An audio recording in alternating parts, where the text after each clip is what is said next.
Chapter 15. I fail at dog diplomacy. Our next lucky winner in the terrorize a Greek establishment contest was Papo's pastries. Papo himself was out front. At least, I assume he was the owner. He was a grandfatherly guy with a helmet of white hair, a splotchy apron wrapped around his belly, and meaty arms swinging a push broom toward a mob of dead giants like he screamed at them in Greek. Grover stumbled to a stop. Looks like he's got things under control. Rats, Papu told us in English. Maybe looking for sympathy. I can't have rats in my bakery. He had a point. The undead come and go, but the New York City Department of Health is forever. Rats would get his kitchen shut down immediately. We'll take care of it, sir, Annabeth promised. She pulled out her dagger and started weaving among the undead, stabbing them one by one. This was impressive and all, but it made it difficult for me to help her. My sword was better at slashy than stabby, and I did not want to slashy Annabeth. That would make her mad. Grover waded in with hooves of fury. Nope barked and bit undead ankles. After my last experience, I didn't want to touch any cursed flesh, but I used Riptide's heels to bash some Trojan's nose, which sounds like the name of a really bad punk band. Annabeth yelped as an undead hand brushed her neck. She crumpled, which was enough to send me into slashy mode. As Grover dragged Annabeth to safety, I showed the Trojans the sharp edge of my ballpoint pen, and wow, I really need to come up with some better heroic expression. Once all the Trojans were dust, I rushed to Annabeth's side. I'm fine, she said, though her legs wobbled when she tried to stand. Grover locked eyes with me, clearly worried, but when Annabeth says she's fine, you have to respect that, at least until she's ready to talk about it. She did seem to recover a lot quicker than I did. Papo held his broom and attention and gave us a warrior salute. You are excellent rat killers. Thanks, Annabeth said. Would you like some baklava? I don't think the rats got into it. Yes. Nope, said Nope. Thank you. Maybe another time, Annabeth told him. Papo frowned. But you will not tell the health department? They wouldn't believe us, I said. Papu nodded with the wisdom of a New York shopkeeper who has seen it all. True, they were very big rats. Come on, Annabeth told us. Then she darted around the side of the building. I wasn't sure where she was going, but hey, at least were apparently my superpowers. When Grover and I caught up with her, she was climbing the rungs of a fire escape ladder. How she bounced back so quickly, I didn't know. I was still queasy from my puke trip to Troy. I also didn't understand what Annabeth was planning. Surely Hecuba wouldn't still be hanging out on the roof, so must have already moved on to her next target. Nevertheless, I picked up Nope, dropped him over my shoulder like a fuzzy travel pillow with poor bladder control, and started to climb. When we got to the roof, I found shocker. Annabeth was right. Hecuba was still holding court on top of Papu's pastries in all her shaggy, red-eyed glory. The hellhound looked conflicted, if hellhounds can look that way.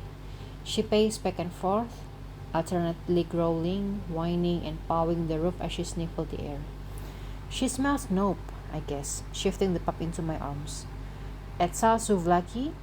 Hecuba must have been too busy to notice the puppy between the scintillating smells of roasted lamb, terrorized mortals, and dead Trojans. Now she eyes up suspiciously, half angry, half intrigued, as little Nope squirmed in my arms and beat. Hey Hecuba, I tried to speak calmly, which wasn't easy in my present state of urine-soaked nausea. This is Nope. He needs a hellhound, Mom.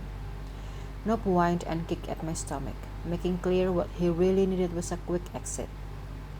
I took another step toward Hecuba. You did a great job of scaring those terrible kids. I think they really felt your pain. I know I did. Hecuba snarled. Grover's face told me that I didn't want a translation of what Hecuba was saying. Annabeth nodded at me to keep going. She held Hecuba's leash behind her back, But I didn't want anybody trying to attach it to Hecuba's collar until the hellhound calmed down a little more, if she calmed down.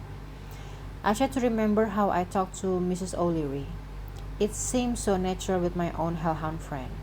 With Hecuba, it was more like, well, like talking to Hera, a cuddly queen who didn't much like me and could also maul me to death. We really miss you at home, I said. I'm sure Gail is worried about you, wherever she is. And if you're still gone when he gets back, she'll be really sad. More growling. I sensed that Hecuba had mixed feelings about her housemates. I know you're probably enjoying your freedom, I said. I get that. But I found this poor puppy abandoned on the streets, and I thought about you. Such a good mother to your own kids.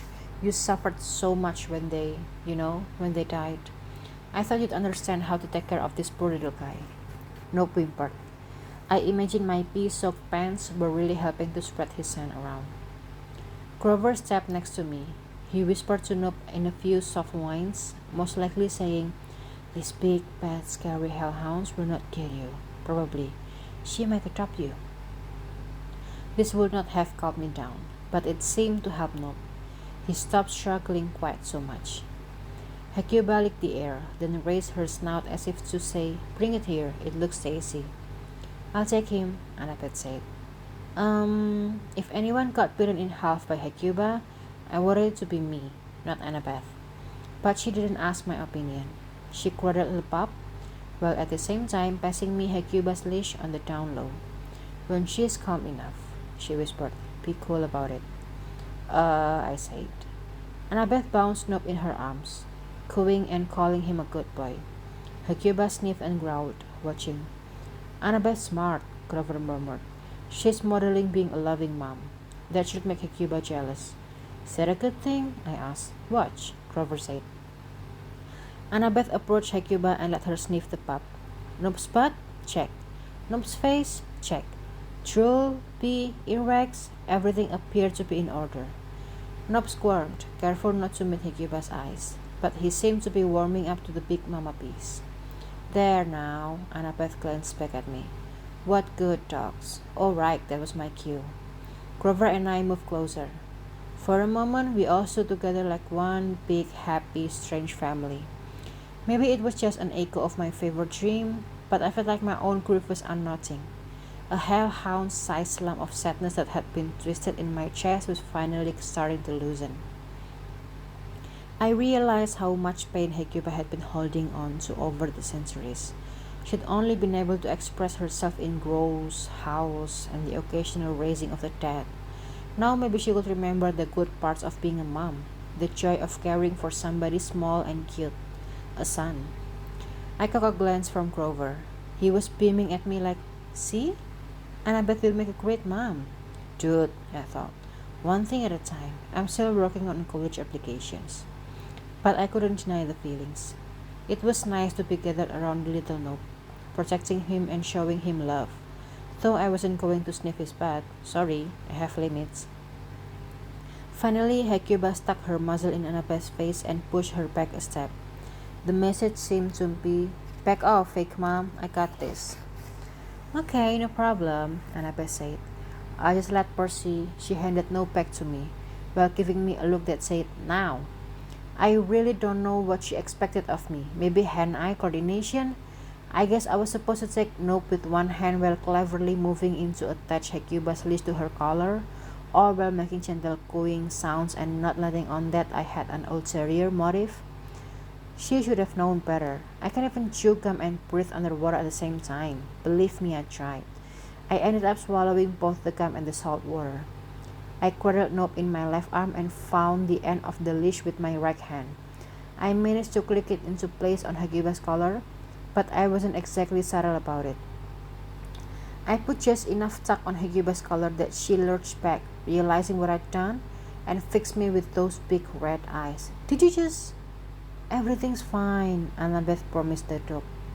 "Cool," Grover added. Everything was not fine or cool. Enraged all over again, Hecuba reared like a horse. She took off across the roof.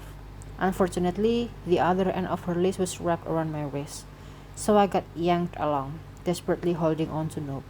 I was put off my feet. A dark portal swirled at the edge of the roof, and as Hecuba jumped through it, Nope and I were sucked into the shadow world.